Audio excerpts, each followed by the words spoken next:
I'm back again here on my 54k route. Now I'm just going from Silkeborg to Aarhus instead. So I'm going back, and it's crazy today. It will be above 20 degrees in Denmark in May. Whoa. The weather is changing like that, so it's pretty nice. I like when it's warm. And they were just showing satellite pictures in the news this morning. My mother always watches these morning news and Good Morning Denmark, and all her knowledge is based on Good Morning Denmark. So that's pretty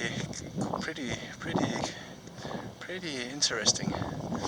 And some places there will be 24 degrees, but when you go to the coasts, in some places there will be 12 degrees. So in Denmark, even though it's a small country, there will be places where there is 12 degrees and other places there are 24 degrees Celsius, and it's an insane difference.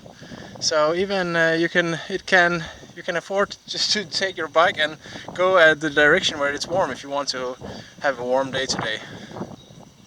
But it's nice here. Only bird sounds and the wind. I'm going to have an pineapple juice. Pretty good. The taste is good. When you don't have ripe pineapple available, the only way you can get some similar taste is this not from concentrate. 100% fruit.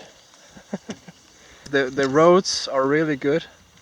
If you think that the roads in Thailand are good for biking, then Denmark is just extreme Formula 1 class of roads.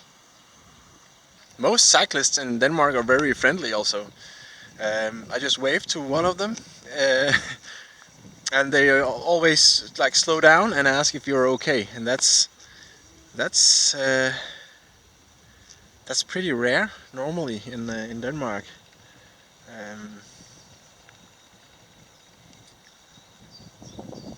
I guess compared to, for example, Thailand. In Thailand, people just stop in their cars and ask you if you're okay when you're when you're looking at your bike or something.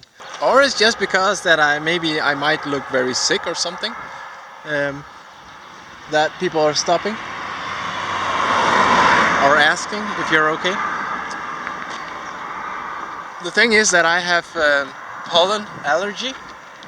What happens is that my body thinks that the Birch Pollen, I need to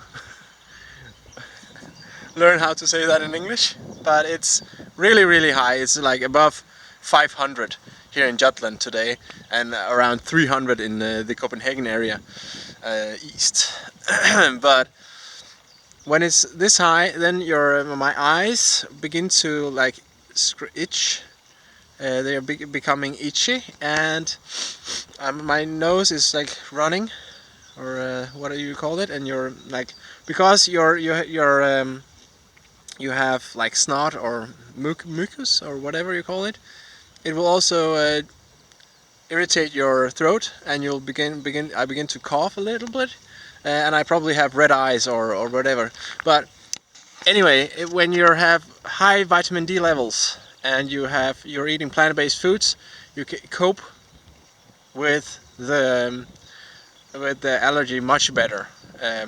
I don't take any medicine. I just try to relax, and when it gets really bad, I eat nettles, or I blend nettles, or I make nettle tea or whatever. So sometimes people think that they are like getting a cold, but they're not. Actually, it's an allergy. And it's very fascinating, because when I take a shower or go into take a bath or go into the ocean or a lake, then it disappears. So it's you just wash away when you go into an environment without pollen, you can feel immediately much better, and that's not going to happen when you have a cold. And yeah, I also actually feel it on the bike. I don't have these high energy levels when I have these when there are a lot of pollen, because I think my body is like trying to fight that pollen and uses a lot of energy for that. But yeah, but I love being out in nature, and I love being out with the plants, but it feels really uncomfortable sometimes with all the pollen. So it's a double-edged sword. Yeah, whatever. What? No, I don't know. I don't know what I'm talking about. Maybe the pollen is going into my brain.